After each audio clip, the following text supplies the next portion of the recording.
There's no feeling more intense than starting over. If you deleted your homework the day before it was due, as I have, or if you left your wallet at home and you have to go back after spending an hour in the commute. If you won some money at the casino and then put all your winnings on red but it came up black. If you got your best shirt dry cleaned before a wedding and then immediately dropped food on it. If you won an argument with a friend and then later discovered that they just returned to their original view. Starting over is harder than starting up.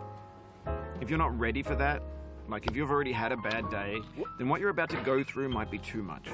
Feel free to go away and come back. I'll be here. Alright, thanks for coming with me on this trip. I'll understand if you have to take a break at any point. Just find a safe place to stop and quit the game. And don't worry, I'll save your progress, always, even your mistakes. This game is a homage to a free game that came out in 2002, titled Sexy Hiking. The author of that game was Jazuo, a mysterious Czech designer who was known at the time as the father of B games. And B games are rough assemblages of found objects.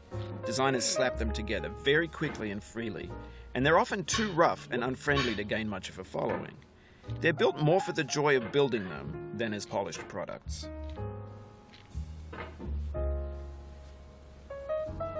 In a certain way, Sexy Hiking is the perfect embodiment of a B game. It's built almost entirely out of found and recycled parts, and it's one of the most unusual and unfriendly games of its time. In it, your task is simply to drag yourself up a mountain with a hammer. And that act of climbing, in the digital world or in real life, has certain essential properties that give the game its flavor. No amount of forward progress is guaranteed. Some cliffs are too sheer or too slippery, and the player is constantly, unremittingly in danger of falling and losing everything. Anyway, when you start Sexy Hiking, you're standing next to this dead tree that blocks the way to the entire rest of the game. It might take you an hour to get over that tree, and a lot of people never got past it. You prod and you poke at it, exploring the limits of your reach and your strength, trying to find a way up and over. And there's a sense of truth in that lack of compromise. Most obstacles in video game worlds are fake. You can be completely confident in your ability to get through them once you have the correct method or the correct equipment or just by spending enough time. In that sense, every pixelated obstacle in Sexy Hiking is real. The obstacles in Sexy Hiking are unyielding, and that makes the game uniquely frustrating. But I'm not sure Jazuo intended to make a frustrating game. The frustration is just essential to the act of climbing, and it's authentic to the process of building a game about climbing. A funny thing happened to me as I was building this mountain.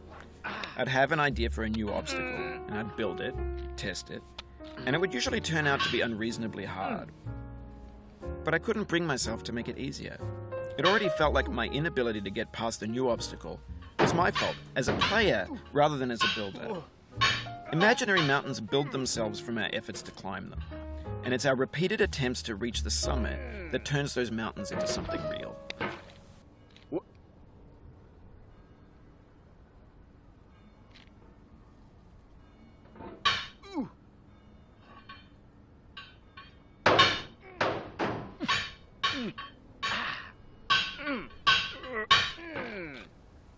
Oh, you just lost a lot of progress. That's a deep frustration, a real punch in the gut.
There's 3D models of breakfast, Gen X's fanfic novels, scan magazines, green screen Shia LaBeouf, banned snuff scenes on LiveLeak.